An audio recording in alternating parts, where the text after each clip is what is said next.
Good morning, students. Last we have discussed about a single isolated capacitor कि जो हमारे पास single capacitor होता है उसकी जो कैपेसिटी है वो बहुत ज़्यादा नहीं होती है। हमने पूरी अर्थ की एक सिंगल कैपेसिटर की मैं बात कर रहा हूँ, सिंगल कंडक्टर की बात कर रहा हूँ।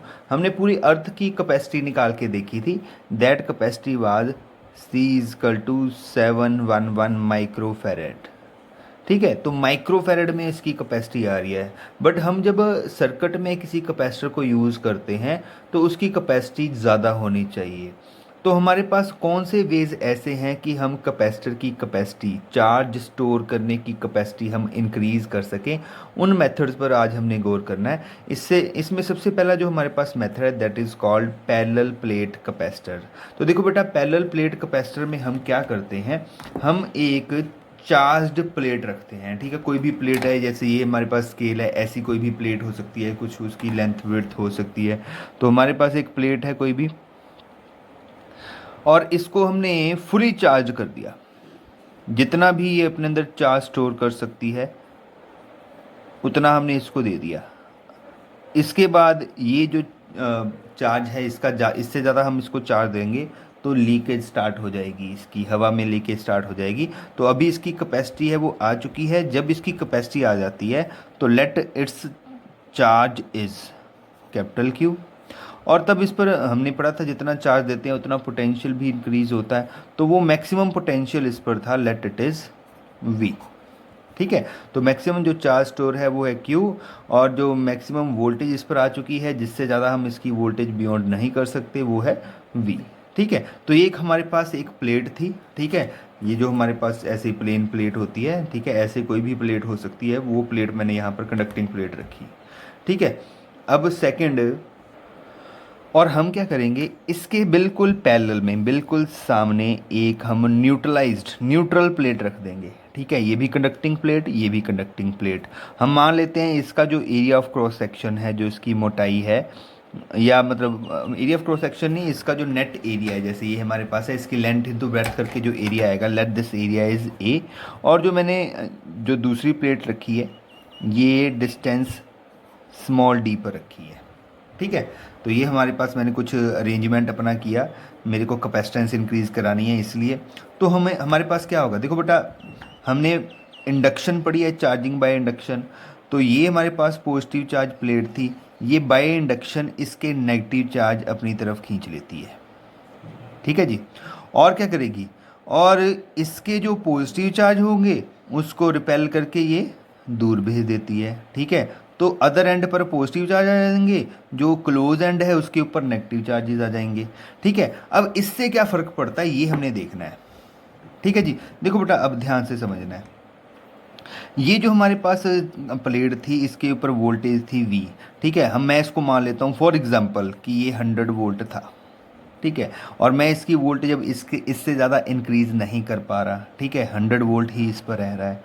बट देखो बेटा, जब बाय इंडक्शन यहाँ पर चार्ज डेवलप होता है तो एक वोल्टेज तो यहाँ पे भी क्रिएट होगी, और ये वोल्टेज जो है due to negative charges negative voltage create होगी, due to positive charges positive voltage create होगी। ठीक है, तो मैं यहाँ पे भी रख लेता हूँ। देखो, बाय इंडक्शन चार्जेस हैं वो इक्वल अमाउंट में आते हैं, तो मैं अभी यहाँ पर जो लेफ्ट हैंड है उस पर वोल्टेज रख लेते हैं -100 वोल्ट, जो राइट हैंड है उस पर रख लेते हैं +100 वोल्ट। इतनी वोल्टेज इस पर क्रिएट हो गई। ठीक है, एग्जाम्पल ले लो, ये मैं एग्जाम्पल से आपको समझा रहा हूँ कि चलो ऐसे ही हो गया। अब देखो बेटा क्या होगा, जब ये यहाँ पर -100 वोल्ट अपनी बना रहे हैं तो क्या इस -100 वोल्ट का इम्पैक्ट इस प्लेट पर होगा कि नहीं होगा? तो आंसर है यस, होगा। ठीक है, अगर मैं अब आपसे इस प्लेट A का, ये जो प्लेट है A है, इसका नेट पोटेंशियल आपसे पूछूं, इट विल बी नॉट 100। अब ये 100 नहीं रहेगा, कुछ पोटेंशियल ये चार्ज भी अपना यहाँ लगाएगा, और हमारे पास जो पोटेंशियल आएगा वो नेट आएगा 100 प्लस इसका -100। ठीक है, बट -100 नहीं आएगा क्योंकि पोटेंशियल डिस्टेंस के साथ डिक्रीज करता है। अगर हम पोटेंशियल का फार्मूला पढ़ें V = K Q/R, तो R जो है वो यहाँ पर D है, तो यहाँ से पोटेंशियल यहाँ पर आते आते कितना हो जाएगा, थोड़ा कम हो जाएगा, -100 नहीं रहेगा। हम सपोज कर लेते हैं कि -80 हो गया, ठीक है। इस नेगेटिव चार्ज का पोटेंशियल यहाँ पर पहुँचते पहुँचते -80 हो गया, ठीक है। तो इस प्लेट पर अब नेट पोटेंशियल क्या बना, पहले था 100 -80 वोल्ट, तो ये कितना रह गया, 20 वोल्ट रह गया। बट देखो बेटा, जब इस पर ये पोटेंशियल 20 वोल्ट रह गया तो क्या अब लीकेज होगी, तो आंसर है नहीं होगी, क्योंकि लीकेज किस वोल्ट पर होती है, 100 वोल्ट पर। तो अगर अब इसके बीच में से चार्ज की लीकेज नहीं हो रही, तो मैं क्या इस पर और चार्जेस डाल सकता हूँ, तो आंसर है यस, डाल सकते हैं।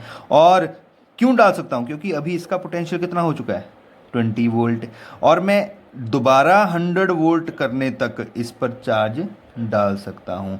तो हम क्या करते हैं कि जब इसकी वोल्टेज 20 रह गई, तो 20 से 100 करने पर मैं इसमें और अमाउंट ऑफ चार्ज यहाँ पर डाल सकता हूँ। अगर मैं यहाँ पर चार्ज डाल सकता हूँ तो इसका मीनिंग क्या है, तो इसका सीधा सीधा मीनिंग है कि मैंने क्या किया है, इसकी कैपेसिटेंस बढ़ा ली है, क्योंकि अब मैं इसके ऊपर और चार्जेस कैरी कर सकता हूँ, स्टोर कर सकता हूँ। तो ऐसे हम इसकी जो कैपेसिटेंस है वो इंक्रीज़ कर लेते हैं, ठीक है। बट आपके माइंड में आ रहा होगा, what about this positive charge, ये भी तो पॉजिटिव चार्ज है, क्या ये अपना पॉजिटिव पोटेंशियल यहाँ नहीं लगाएंगे, तो आंसर है यस लगाएंगे। क्यों नहीं लगाएंगे, अगर प्रेजेंट है तो लगाएंगे, ठीक है जी। ये पॉजिटिव चार्ज क्या करेगा, ये भी अपना इम्पैक्ट यहाँ शो करेगा। बट देखो, ये जो पॉजिटिव चार्ज है ये नेगेटिव से थोड़ा दूर है, तो इसलिए इसका इम्पैक्ट इससे थोड़ा और कम आएगा। ये अपना यहाँ पोटेंशियल लगा रहा था -80, तो ये अपना यहाँ पर पोटेंशियल लगा रहेगा सपोज +70, ठीक है। तो मेरे को अब नेट पोटेंशियल कौन कौन सा हो जाएगा, एक तो ये 100, इसका -80 और इसका +70, तो +70। अब वोल्टेज कितनी बची, 90 वोल्ट, ठीक है। तो इस पर एग्जैक्ट वोल्टेज बचेगी 90, और हमने कितनी करनी है, 100, क्योंकि 100 के बाद ही लीकेज स्टार्ट होती है। तो मैं 10 वोल्ट के जितना चार्ज इसमें और डाल सकता हूँ। बट देखो बेटा, जब ये पॉजिटिव चार्जेस अपना इम्पैक्ट शो कर रहे हैं तब वोल्टेज बन रही है 90, जब ये अपना इम्पैक्ट शो नहीं कर रहे हैं तब वोल्टेज बन रही है 20। तो कैपेसिटेंस किसके इम्पैक्ट से ज़्यादा है, नेगेटिव वालों के या पॉजिटिव वालों के, पॉजिटिव वालों के प्रेजेंस से इम्पैक्ट ज़्यादा है या पॉजिटिव वालों की एब्सेंस में इम्पैक्ट ज़्यादा है, तो ऑब्वियसली एब्सेंस में इम्पैक्ट ज़्यादा, क्योंकि अगर ये एब्सेंट होते हैं तो मेरे को वोल्टेज बनानी है 20 to 100, तो बहुत ज़्यादा चार्ज लगेगा, उतनी इसकी कैपेसिटेंस बढ़ती जाएगी। और अगर मेरे को वोल्टेज बनानी है 90 to 100, तो बहुत कम चार्ज लगेगा और इसकी कैपेसिटेंस कम बढ़ेगी, ठीक है। तो हम क्या करते हैं, ये जो हमारे पास पॉजिटिव चार्ज होते हैं इनको ग्राउंड कर देते हैं, ठीक है जी। ग्राउंड का मीनिंग क्या होता है कि नीचे से जो नेगेटिव चार्जेस हैं अर्थ के वो निकल के बाहर आएंगे और इन पॉजिटिव्स को न्यूट्रलाइज कर देंगे, तो इनका इम्पैक्ट ख़त्म हो जाएगा। ये नेगेटिव ग्राउंड में नहीं जा सकते, क्योंकि इन नेगेटिव्स को इन पॉजिटिव ने खींच के रखा हुआ है अपनी तरफ, तो इसकी जो कैपेसिटेंस है वो काफ़ी ज़्यादा इंक्रीज़ हो जाएगी। हाँ, ये मतलब नेट वोल्टेज, जैसे मैंने एग्जांपल में आपको बताया 20 से 100 करने के लिए मेरे को और चार्ज देना पड़ेगा, तो इसको बोलते हैं पैरेलल प्लेट कैपेसिटर। यही इसका प्रिंसिपल भी है जो मैंने आपको बताया, ठीक है। कि हम क्या करें, एक चार्ज प्लेट के सामने अनचार्ज प्लेट रख दें, न्यूट्रल प्लेट रख दें, तो अपने आप जो कैपेसिटर की जो कैपेसिटेंस है वो इंक्रीज़ कर जाती है, ठीक है। तो जब भी हम कैपेसिटर, और इसको बोलते हैं पैरेलल प्लेट कैपेसिटर, ठीक है, जैसे डायग्राम में शो हो रहा है कि हमने प्लेट्स को पैरेलली रखा हुआ है, ठीक है जी। कैपेसिटर को जब भी हम अपने सर्किट में यूज़ करते हैं तो उसके एक एंड को हमने अर्थ करना होता है, तभी इसका यूज़ कर पाते हैं, ठीक है। अब मैं आपको बताता हूं कि इस पैरेलल प्लेट कैपेसिटर की कैपेसिटेंस कितनी बनती है, उसका क्या फार्मूला है, ये हमने देखना है, ठीक है। देखो बेटा, अब कैपेसिटेंस निकालने का अभी हमने एक ही फार्मूला पढ़ा है, कौन सा, C = Q/V या Q = CV, ये हमने फार्मूला पढ़ा था, ठीक है। तो इसके ऊपर हमने जो चार्ज है Q, स्मॉल q, वो कैपिटल Q माना हुआ है। अब मेरे को वोल्टेज फाइंड करनी है, ठीक है। ये हमारे पास पैरेलल प्लेट कैपेसिटर्स हैं, देखो ये पैरेलल प्लेट्स हैं और पैरेलल के प्लेट के बीच की हमने वोल्टेज फाइंड करनी है। ठीक है, और वोल्टेज कैसे फाइंड करेंगे, देखो इसको नंबर 1 डाल लेते हैं, इसको नंबर 2। और वोल्टेज कैसे फाइंड करेंगे, वोल्टेज का फार्मूला होता है E into D, electric field into distance. ये फार्मूला कहाँ से आया मैं आपको बता देता हूँ, हमने एक रिलेशन पढ़ा था, electric field is equal to negative potential gradient. ठीक है, और वैसे भी यहाँ से हम डी वी निकालें तो ई डी आर आ जाएगा। और दूसरा ये होता है कि जब हमारे पास इलेक्ट्रिक फील्ड वेरी कर रही हो तब हम ये फार्मूला यूज़ कर सकते हैं, बट यहाँ पर इलेक्ट्रिक फील्ड कांस्टेंट हो तो ई का फार्मूला होता है के क्यू अपॉन आर स्क्वायर, और वी का फार्मूला होता है के क्यू अपॉन आर। हम दोनों को डिवाइड कर लें, डिवाइड करने के बाद अपने आप हमारे पास फार्मूला क्या बन जाएगा, E V equal to E into R. ठीक है, तो E इंटू आर मैंने ये फार्मूला यूज़ कर लिया। यहाँ पर R किसके इक्वल है, डिस्टेंस बिटवीन द प्लेट्स, तो मैंने यहाँ पर D लिख दिया। क्लियर है। अब देखो बेटा, हमने ये भी पढ़ा हुआ है कि दो पैरेलल प्लेट्स के बीच में इलेक्ट्रिक फील्ड कितनी होती है। देखो बेटा, ये वही क्वेश्चन हो गया, two parallel plates having positive charge density and negative charge density. एक प्लेट पर पॉजिटिव चार्ज है, दूसरी प्लेट पर नेगेटिव चार्ज है, उसके लिए हमने इलेक्ट्रिक फील्ड निकाली थी। उस इलेक्ट्रिक फील्ड का आंसर हमारे पास आता था E equal to sigma upon epsilon not. ये हमने फाइंड किया था बाय यूजिंग गॉस थ्योरम। ठीक है जी, तो इस इलेक्ट्रिक फील्ड को मैं यहाँ पुट कर देता हूँ। अच्छा रुको, पहले हम एक और काम कर लेते हैं। यहाँ पर sigma upon epsilon not formula, sigma होता है सरफेस चार्ज डेंसिटी, उसका फार्मूला होता है चार्ज अपॉन एरिया। तो हमारे पास सिग्मा का formula charge, total charge Q, और ये चार्ज Q माना हुआ है, टोटल एरिया A माना हुआ है, तो एरिया इंटू एप्सिलॉन नॉट। ये E की वैल्यू पुट मतलब हमारे पास बनती है। इस E की वैल्यू को हम यहाँ पुट करेंगे तो हमारे पास V की वैल्यू आ जाएगी, तो ये आ जाएगा हमारे पास Q upon A epsilon not into D। ठीक है जी, इसको नंबर हम लिख लेते हैं 3। अब क्या करेंगे, इस V की और Q की वैल्यू 1 में पुट कर देंगे, पुट 2 एंड 3 इन 1। तो देखो हमारे पास क्या बनता है, C equal to capital Q, और V की जगह मैं ये वैल्यू पुट करता हूँ Q A epsilon into D। ये Q से Q कैंसिल हो जाएगा, हमारे पास वैल्यू आएगी epsilon not A upon D। ये हमारे पास पैरेलल प्लेट कैपेसिटर की कैपेसिटेंस बनती है। क्या फार्मूला बनता है, C equal to epsilon not A upon D। ठीक है जी, तो देखो बेटा, हमने ऐसे अपने कैपेसिटर को मॉडिफाई किया कि ऐसे पैरेलल प्लेट कैपेसिटर को हम मॉडिफाई कर सकते हैं। ठीक है, कैपेसिटेंस को इंक्रीज कर सकते हैं। अब देखो बेटा, इसको फर्दर और इंक्रीज कर सकते हैं। हमारे पास वेज मिल गए, क्या क्या वे मिले, एरिया इंक्रीज कर लो, तो जो हमारी पास प्लेट है उसका एरिया इंक्रीज कर लो जितना कर सकते हो आप।